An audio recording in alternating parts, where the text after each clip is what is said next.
PSG Fan TV, bonsoir à tous, bonsoir à toi Yang. Bonsoir. Très beau match ce soir, ou en tout cas victoire on va dire, très belle victoire, victoire importante à la veille d'un match important. Mais je vais forcément te poser la question sur le choix du numéro 9. Je te demande pas tout de suite qui sera titulaire le prochain match face à la Real Sociedad, mais je te demande ce soir par rapport à ce que tu as vu, les deux titulaires, notamment.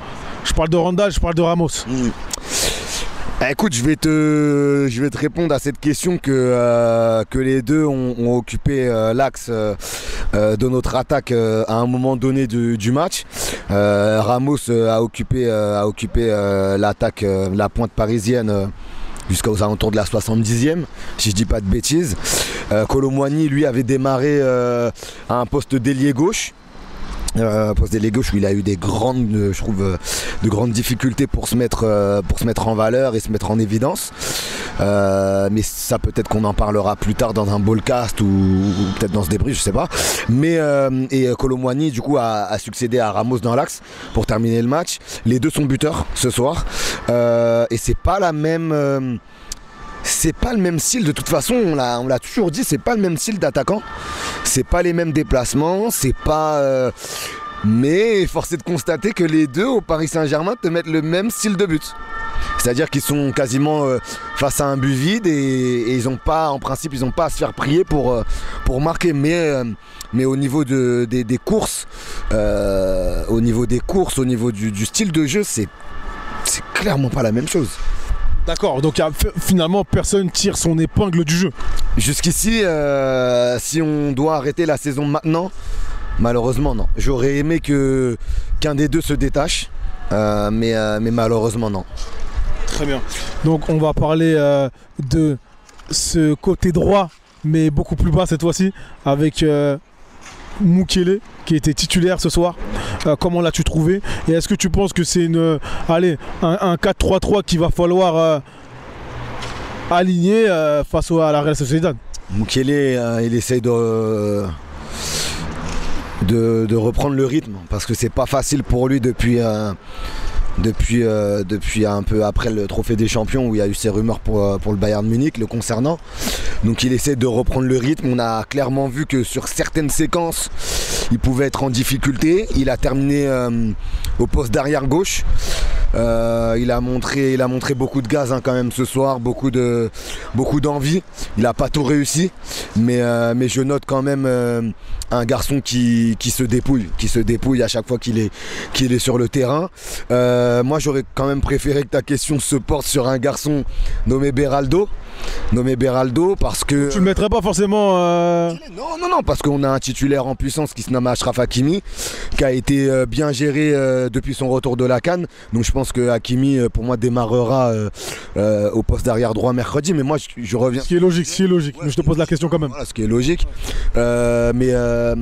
Ouais, Beraldo, sur un des derniers débriefs, j'ai fait comprendre à demi-mot que je le préférais dans l'axe,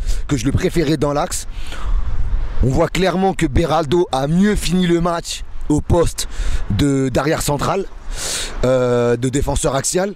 Il a été sur 70, 75 minutes, 80 minutes au poste d'arrière gauche.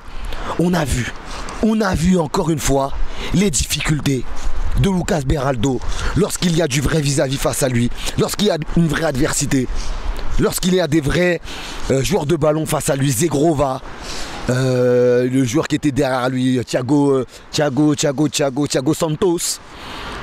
J'allais dire Thiago Moraes, non, c'est Thiago Santos qui l'a fait danser à la 7e. On a vu un PSG à réaction ce soir. Ça fait plaisir, ils ont concédé l'ouverture du score, mais après ils sont ensuite repassés devant au tableau d'affichage et moi ça m'a fait plaisir parce que comme tu l'as dit, il y a un match important mercredi, mais moi Beraldo, je ne veux déjà plus le voir côté gauche.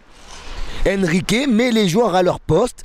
Tant que Nuno Mendes n'est pas revenu, je te l'ai dit, je veux voir Lucas Hernandez arrière gauche. C'est pas compliqué. Le petit Beraldo, il est bon dans l'axe, il est pas bon à gauche. On a vite compris. 3-4 matchs, c'est suffisant pour comprendre. Donc cette expérience de mettre Beraldo à gauche, il faut vite que ça s'arrête. Parce que ça va pas le faire. Ce coach chez moi, s'il continue, il y a des choses, il va m'entendre. Tu vois, il va m'entendre s'il continue ses conneries de tenter des trucs qui n'ont pas lieu d'être. Et après, au milieu de terrain, gros match d'Ougarté.